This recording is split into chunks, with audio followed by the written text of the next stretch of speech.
Cloudcast Media presents from the massive studios in Raleigh, North Carolina. This is the Cloudcast with Aaron Delp and Brian Gracely, bringing you the best of cloud computing from around the world. Good morning, good evening, wherever you are, and welcome back to the Cloudcast, coming to you live from sort of modified, massive Cloudcast studios here in Raleigh, North Carolina. Aaron, tell us about your new modified studios. Yeah, so moving into new house, in the house, but lots and lots and lots of boxes in the new recording studio, and got dug out enough to be able to record this. I found the box with the microphone in about 10 minutes ago. So this is a just in time studio right now. But yeah, you and I, we live a little closer, although that doesn't necessarily mean we'll see each other a whole lot more. But yeah, right. New place, and that's part of the reason why we broke our streak and we did a few solo shows lately. But yeah, so speaking of shows, we've got a little bit of house cleaning, so folks, bear with us a little bit. So we got a bunch of really good guests coming up. So Adrian Cockcroft's going to come on hopefully maybe next week and talk about this big powwow that his VC firm did around open source and if people are going to make money on it and a bunch of things like that. Capital One's going to come on pretty soon, maybe early July, talk about all the, basically here you have a very large bank who is doing stuff in the public cloud, deploying stuff with open source, they've sort of become the Netflix of actual end user businesses, or, the Netflix of non-Netflix companies. So they're going to come talk to us, which is cool. Miles Ward, who runs solutions at Google Cloud Platform, is going to come on soon. So that's cool. We've never had them on.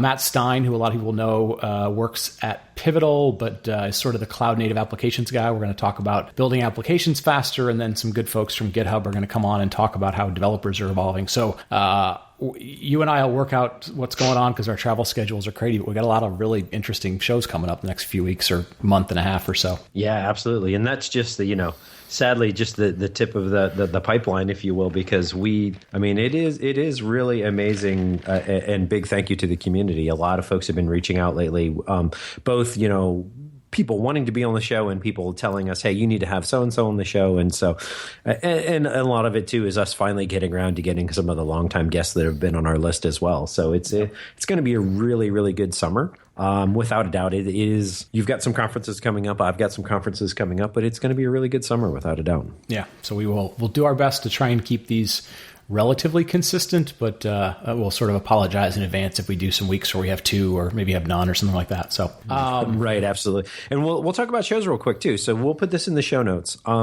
But O'Reilly Velocity is coming up. June 21st-ish, if I remember correctly. It's the couple days after DockerCon, so that's right. Yes, I think DockerCon's like the 20th and 21st, and then Velocity is like right afterwards. So it's in within that week of the 20th, 21st, 22nd. Yep, and we do have a discount code for that one. It is PC Cloud 20. It's a PC Cloud, like personal computer, all uppercase 20, but it actually gets you 30% off instead of 20% off. So it's a pretty good deal if you've been interested in thinking about that and you still have some flexible travel.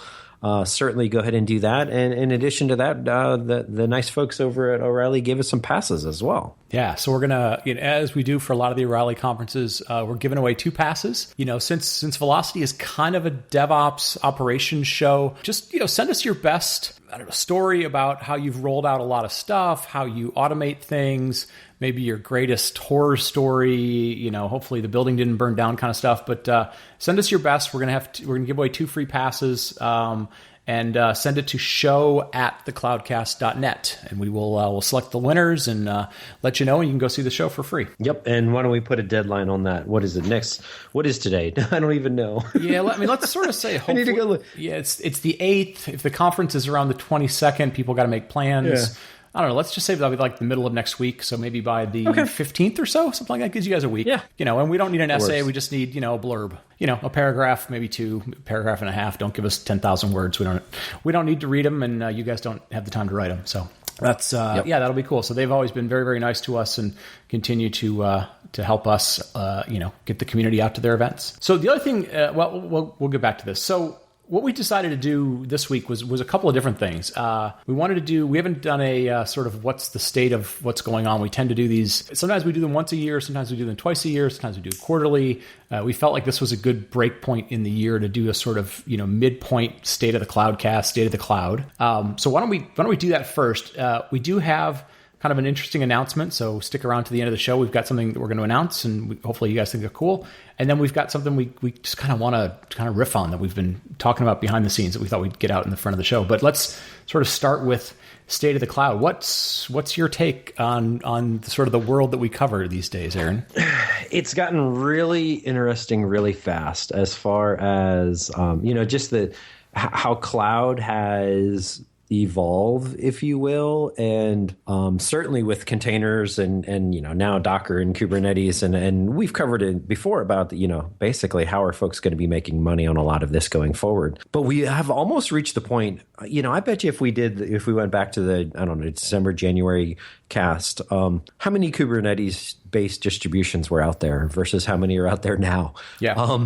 And is it too many choices at this point? And is the market actually getting muddy, especially on the Kubernetes front in particular? Is everyone just releasing something? Where's the value add? It got really confusing, and it seemed like a lot of folks were like, oh crap, we're behind, or oh crap, we missed the previous one. We're going to make sure we get in on this one. Kubernetes just seemed to just go crazy. That's been the biggest thing for me, without a doubt, but I still don't understand a lot of the long-term value add of that market, if you will. I don't know, whatever people want to call them, containers as a service, platform as a service, cloud native applications. It's weird in that we keep seeing more and more things pop up. Kubernetes was one of them. Mesos was one of them. Cloud Foundry was one of them. Hasn't all necessarily popped up in the last few months, but sort of solving the same problem in another way, and then solving it in another way, and solving it in another way. And, I think the market is pretty confused about it. I think, the fact that a lot of some of the platform vendors have aligned to Kubernetes has been sort of interesting. I think it's got some ramifications to, the game that Docker is playing. I think it has some ramifications to the game that the Cloud Foundry Foundation is playing, and to a certain extent, I think it also sort of plays to the idea of people saying, well, if we can't be AWS, maybe we can align to the technology of, probably the next biggest, most scalable one, or even bigger, more scalable one. So yeah, that one's really, really interesting. Sometimes I try not to do it on this show, but I think wear sort of an analyst hat sometimes. I'm still trying to figure out who's making money, how they're making money. And right now, the way that money and revenues and accounting and all this sort of stuff in the cloud is really mucky. And there's no consistency. There's very little transparency. So we're in a world right now where people are making claims about being the biggest or the best or growing the fastest or whatever. And other than a couple of companies like an AWS, and even they're not super transparent about specific services, like we don't really know how big the cloud is. We know how loud it is. We know how much noise it's making, but we don't really know how big it is. We know everybody's trying to figure out how to play in AWS's world or don't play by their rules. But that to me is still really interesting. And now that you've got AWS announcing their numbers, it sort of forces everybody to start figuring out, do they announce, do they obfuscate stuff, all that kind of stuff. Yeah, no, absolutely. And along those lines, what do you think is going to kind of happen in the second half of the year? What's your expectations for second half of the year, Brian? I can tell you mine if you want me to go first. Yeah, go ahead if you want. So I think it comes down to, you had this confusion, fragmentation in the first half of the year. I think you will start to see that area, the containers and containers as a service start to calm down in the second half of the year.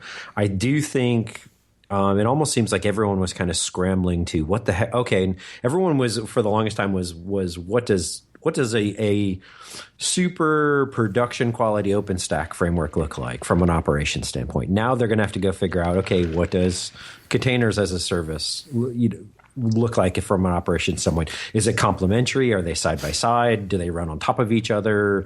We've seen all these crazy architectures this year. It just seems like everyone keeps adding another layer of complexity. And at what point does it potentially fall over on itself? Yeah. And that is, for me, the biggest thing I see in the second half of this year. A little bit of clarity in that the right architectures will fall out. And including that, I'm kind of segue into that's where I think serverless comes into play as well, because I think serverless is a decently valid yet different architecture that we will see play out, and honestly a little bit because of the simplicity aspect and the operations aspect of it, as opposed to another layer of abstraction and another layer of abstraction that we've seen to date. Yep. Yeah. So hold your thoughts on the serverless stuff, because we're going to talk about that a little bit more. I think in terms of my expectations, I think I guess if I think about it in terms of the trends, you and I think one of the things that you said in the last prognostication we had, the thing we did at the end of 2015, was you were talking about sort of the trough of disillusionment for like Docker, because DockerCon's coming up in a couple of weeks. It's crazy how fast that community continues to grow, but we've seen everybody else sort of make their move, right? We're seeing, like you said, Kubernetes, we've seen Cloud Foundry, we've seen the containers as a service in the cloud. I actually sort of think I think if I were Docker, and I don't think this is the route they're going, but if I were Docker, I kind of think they're making a mistake, sort of following the VMware pattern of we're going to build the whole stack, because I don't know that they have built up enough of an ecosystem around them, meaning not people that will build plugins, but people that can make money around Docker. I think that strategy is going to be sort of interesting to watch it play out. I think there's enough alternatives that maybe scale better, work a little more, have a little more flexibility, may end up winning out. I'm going to be very interested to see if Docker sort of says, hey, you know what? We really are going to be the future of how things kind of get packaged and so forth. We've seen them do a lot of interesting things around security and Diogo's team. And I will be very interested to see if they sort of back off and start to say, hey, you know what? We should sort of focus on an end application sort of game, as opposed to this whole architecture thing where they're doing storage and networking and clustering and all this other stuff. So that to me is going to be really, really interesting, because they've got such a huge valuation. And then the other one, kind of to me around expectations is going to be, I guess two. One's going to be, we're going to see a lot of the legacy vendors do some very interesting, potentially crazy things, but I'm not super interested in that. But I'm going to be very curious if we see any reality to all of this sort of artificial intelligence, machine learning sort of hype, because people all of a sudden, because of bots, because of some of the APIs that are available through Google and the services, like all of a sudden people are talking about it because it's kind of real. I mean, you can kind of do some interesting stuff, but do we actually see any customers talking about it, or does that become a 17 thing or an 18 thing or something like that? Because you start doing machine learning and then people start to freak out, sort of second order things like, does my job still exist? What gets automated away? All these other sort of secondary, third type of things. Yeah. So, well, let me add one point to actually both of those. So on the Docker thing, and don't get me wrong, I wish them nothing but the best, and we've got a lot of great friends over there. But so here's where I go back to. So I go back to my time at Citrix and CloudStack. Does anybody remember them? No, I'm just kidding. But what the ultimate downfall, I believe, of CloudStack kind of being on the inside of that and watching all of it unfold was Citrix at the end of the day tried to go it alone. They tried to build everything themselves, and they tried to go it alone, as opposed to OpenStack built a community of contributors and a community of vendors, and they created an ecosystem. And I almost see the same thing starting to happen, but it's almost a three-way community right now between Docker, between Mesos, and between Kubernetes. And what I worry is Docker is going to try and go it alone, the way Citrix kind of went alone, and then they didn't have anybody to really help provide them the momentum in the industry or to create that ecosystem. So I very much worry about that, because as somebody who's seen that happen firsthand. Yeah. So that's one thing. The other thing, too, in the machine learning, I agree with you. The machine learning is so interesting, but my worry about machine learning is it's the next big data. And what I mean by that is everyone knows it's valuable. Yep. Everyone sees the value in it, but it takes such a big brain to be involved in that. it's almost like the barrier to entry into even just following that industry in general tends to be higher, at least at my first glance of it, almost like big data was. And then, you had these big data scientists, and there was only so many of them. And then they all went and worked for all these industries, and they all got kind of, shut down, if you will, a lot of times of what they could say and what they couldn't say. And because everything kind of went proprietary and secret and behind the scenes. And, you hear all these stories like Target and all the things they do with big data. And so I almost wonder how approachable is machine learning is where I'm coming from with that one. Yeah, no, definitely. Is it big data 2.0, or does it sort of become data scientists as a service, in which case it actually gets simpler? And yeah, you're right. I think that's going to be the real interesting thing to sort of watch. So let's kind of move on from the state of things. You and I behind the scenes, I guess, for, I don't know, a few months now, maybe more than that. We've been very curious and interested and sort of bullish about this whole serverless thing. The serverless conference happened a couple of weeks ago up in New York, and we were kind of following it. I was on vacation, you were moving, and so we didn't totally, stay up with it. Give me your initial take and why are we sort of interested in this space? Yeah, so I'll kind of dig into it. Gets into the what do you know about serverless? But here's the thing. First of all, I'm just going to say this: I've never seen so both love and hate. I mean, it is definitely a divisive term and a thought in the industry. You sent me that kind of meme the other day that it was, oh my gosh, it was so funny. I don't remember exactly how it went, but our Lord and Savior serverless or something to thereabouts. And right. It almost seems like, you either love it or you hate it. And for the longest time, you and I went into it of like, well, what the hell is it? And I don't love or hate any of it. I just want to analyze, is it a good architecture? And what are the advantages to it? And the more I dug into it, the more I was like, oh, this actually solves a lot of problems I've historically seen in cloud computing over the years, whether it's IaaS or PaaS or any of these others. And so for me, as an old operations guy, it solved a lot of problems. And that's where I was super excited about it. And I didn't understand why so many people are just dogpiling it and all the kind of the hate that has been piled onto it. And I'll kind of go into what I think about it in a second, but I wanted to get your thoughts on why you're bullish on it. And then I'll go into, my what is serverless thoughts. Yeah. I think when something like Lambda was first announced, and I'm sure people will tell us, hey, this stuff is functional programming, or it's something. Like we see this every time something new comes along. It probably existed on the mainframe at some point. But I think when I first heard about Lambda, it didn't really register what it was, didn't mean anything to me. The more I dig into it, and again, using Lambda just as a proxy, not necessarily for all of them, I sort of step back and go, okay, what is cloud computing supposed to do, right? If we kind of get down to the real basic things, what is it supposed to do? Well, it's supposed to give me, on-demand resources. Okay, well, it does that. It's supposed to charge me for what I use, not what I sign up for, but what I use. Okay, it does that. And it's one of the first kind of, granularity levels that actually gives me that. It's supposed to scale on demand, which again, yes, can you scale other types of things? Yes, but you have to worry about load balancers, and you have to worry about monitoring your traffic, and you have to worry about, and so you go, yes, it does that. Does it make things simpler for developers? They just, write their application and push their code. Yes, right. Yeah, you can argue, it does this, it doesn't do this. PaaS does this, it doesn't do that. So I think when I sort of look at it from those types of perspectives, and then more so, talking to people, and we've had a couple of interviews on the show. We put them in the show notes. Talking to people that actually are building applications with this.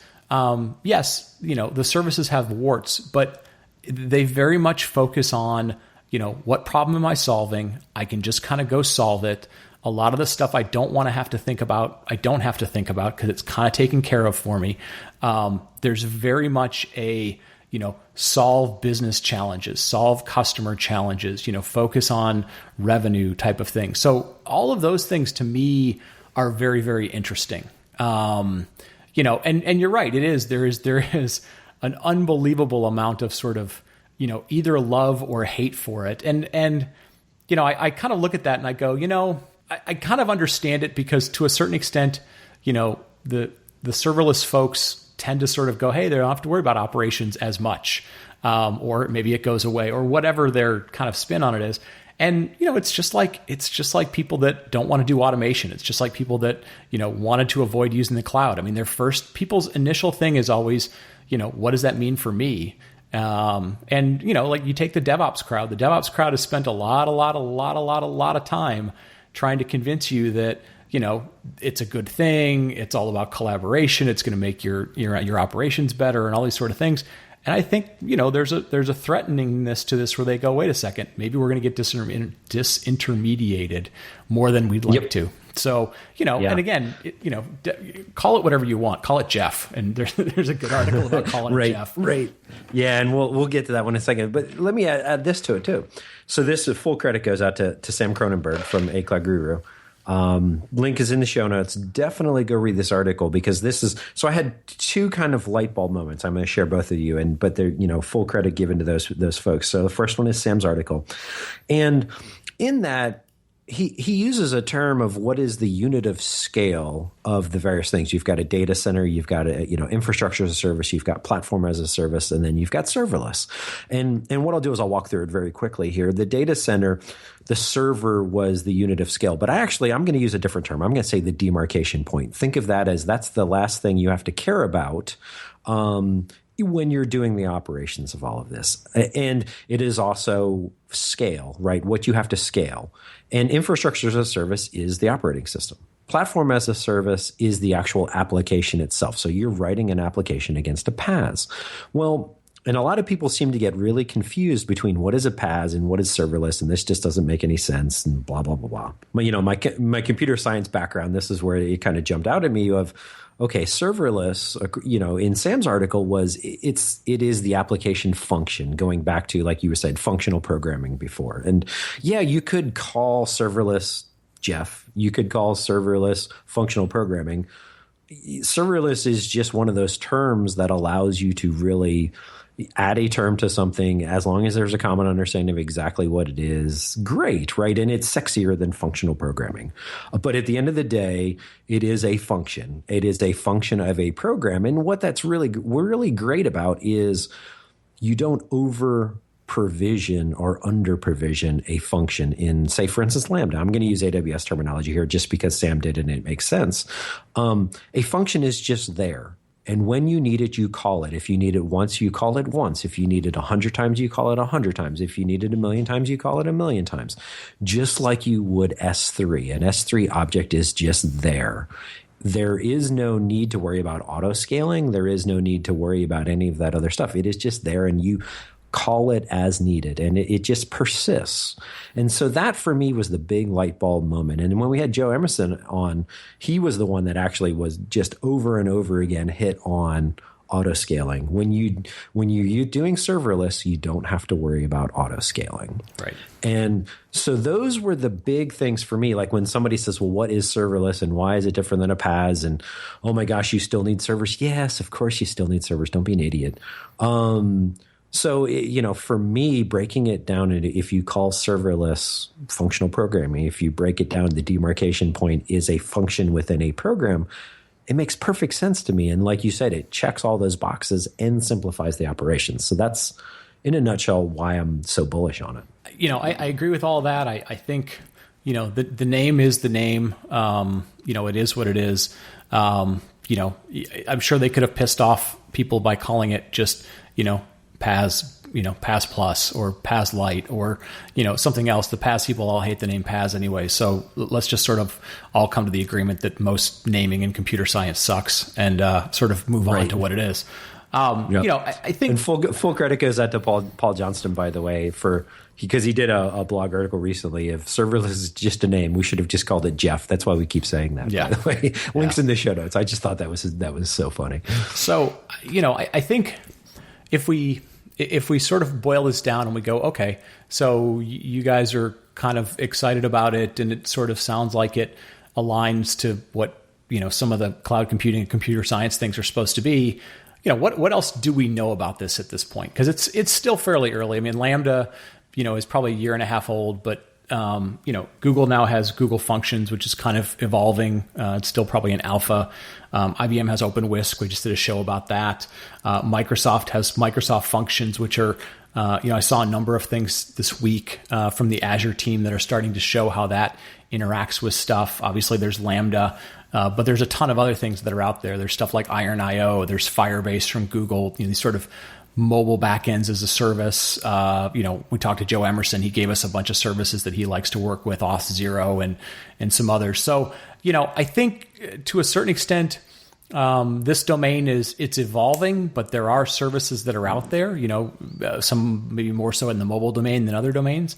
But I sort of compare it back to where we were, whenever we started this show, 2010 or 11, there were a few things about sort of cloud computing that were out there, but not tons. And people were, trying to give it a name, and they were angry about it, and they weren't angry about it. And, so... I know, by the way, cloud was a crappy name too. Yeah, cloud was a crappy name. And we had people saying, is it a real cloud? Is it a fake cloud? And so for anybody worried about names, don't worry. The naming police and haters will come back and find you. So I don't know. I think that's kind of where we are. I think to a certain extent, we've always said we're technically curious, and I think this is sort of, feels like a next step of where stuff's sort of going. So hence why we're kind of interested in it. Yep. So, with that being said, so what? So what should we do about this? I guess maybe is the next realistic question. And you and I have been talking about this a little bit, and we said, we could kind of, talk about serverless on the Cloudcast, and that would make perfect sense. And we've got a bunch of really loyal listeners, and thank you for that. But we sort of said, this feels like such a new thing that maybe we should do something different. And so we don't have a name for it yet. We may end up calling it the Jeff Cast. I don't know yet. We're open to naming ideas. But I think what we're talking about doing is doing a separate show.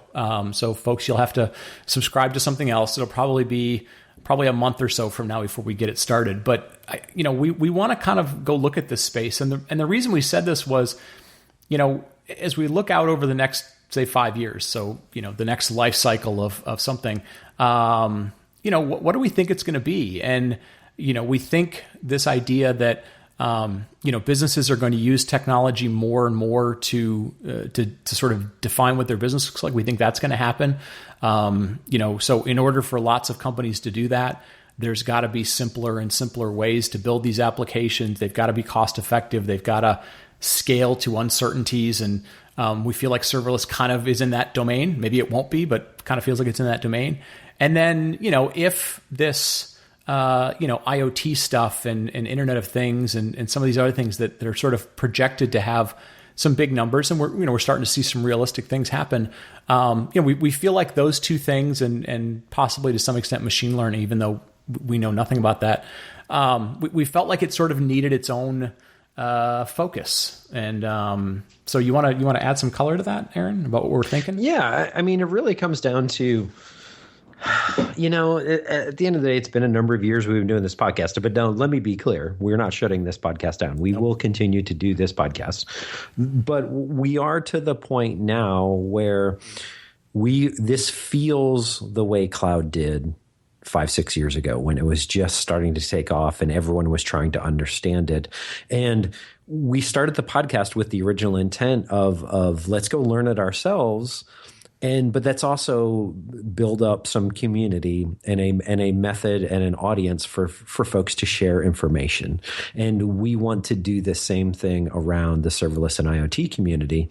And not just, like when we say IoT, I also want to be clear, not like consumer in your home. They're like, we're actually talking about like the GE Digital commercials you see, which we're also talking to those folks to have them on the show sometime soon. And so this idea of industry level and enterprise level IoT, business to business IoT. And we're trying to figure out ways to learn and to kind of what is going to fuel the next 5 to 10 years. And in some ways, what we've been doing, like we feel like we've learned this space. Not that we know everything by any means, but we feel like that maybe that technology hunger and curiosity that we've had around cloud computing and some of the other platforms isn't necessarily there as much as it is. It's always opportunity cost. Which one are you going to go do? As it is for this new space. So again, it feels like we're going to probably and plans are still up in the air. Maybe we'll do those podcasts and drop them in this feed for a little while so everyone can get a feel for if they want to subscribe to the new one. Don't know. Honestly, this conversation has gone as far as a few beers right now. Yeah, the couple things. It's going to take a few more beers to iron out the rest of it. Yeah, and I mean, the couple things we're thinking about for anybody going, oh God, another podcast. My podcasting is filling up. We are thinking about doing a few different things though than just That's right. Aaron and I talking and one guest or two guests or something.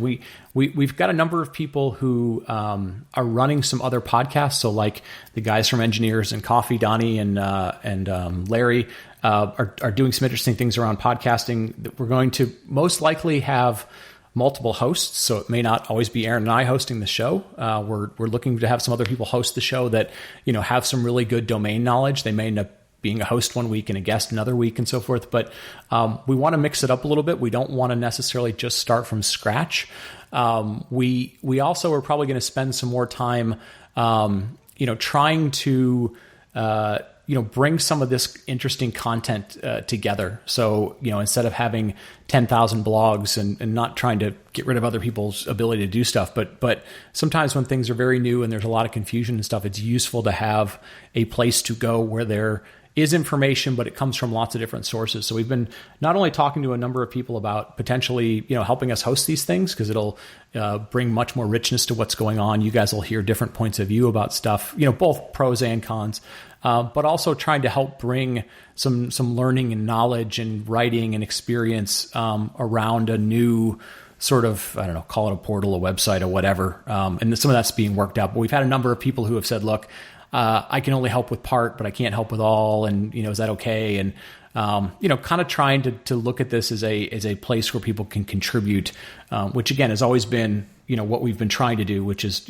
help take a complicated new topic and bring it to the community. So, some stuff still to work out. But I just wanted to guys let you know, we'll have something probably in the next 4 to 6 weeks, I would say. And again, it might be really green. We may dump it into this feed and you guys can give us feedback. The one piece of feedback, the one piece of data that we do have from you at this point is even the 2 or 3 shows that we've done have literally been now in our all-time top 15, top 10, top 5 for some of those shows. So you mean the two or 3 serverless shows? Yeah, the 2 or 3 serverless shows we've done have literally been, of the 250 plus that we've done, now in the top 10, 5, 15 of all time. So there's some sort of nugget there that sort of tells us, hey, you guys have an interest in it and it might be worth exploring a little bit more. Yep, agreed. Anyway, so that was kind of that. I think we'll sort of wrap it up with there. We've been going for a little while. Folks are probably done with their run or their drive or whatever.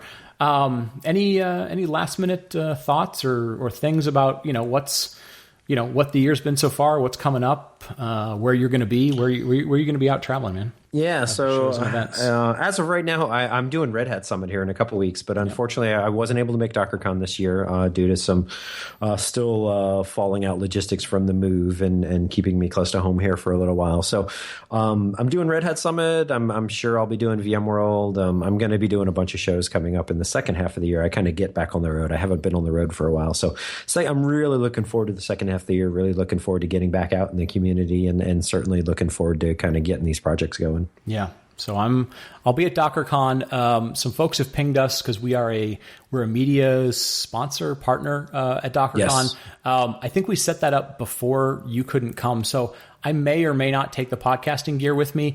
If you really want to do a show, ping me and we'll see if I can work it into my schedule. I'm doing some other stuff while I'm there. But we'll maybe try and get a show or two in from DockerCon if we can find a quiet place.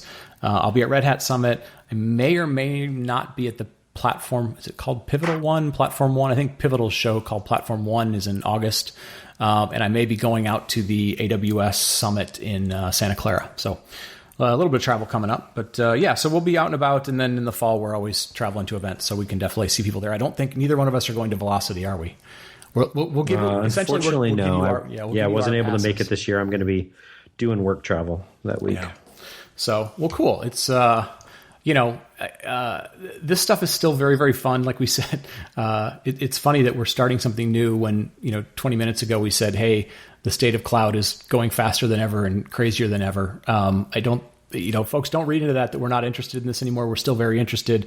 It's just, I think we're sort of also interested in something else. And so we want to see if we can try and juggle both of them and keep giving you guys really good content and find where stuff is happening. So thanks for listening to us and putting up with us and telling a friend. And we are actually coming up on about 3 million listens over the last 5 years. So thank you to everybody who's listened, new or old, or tells a friend, or anything, gives us feedback. So we always appreciate it. Feedback's always welcomed, and we love doing the show, and we look forward to doing many, many more in 16 and beyond. With that, right. Aaron, you want to wrap us up? Take us home?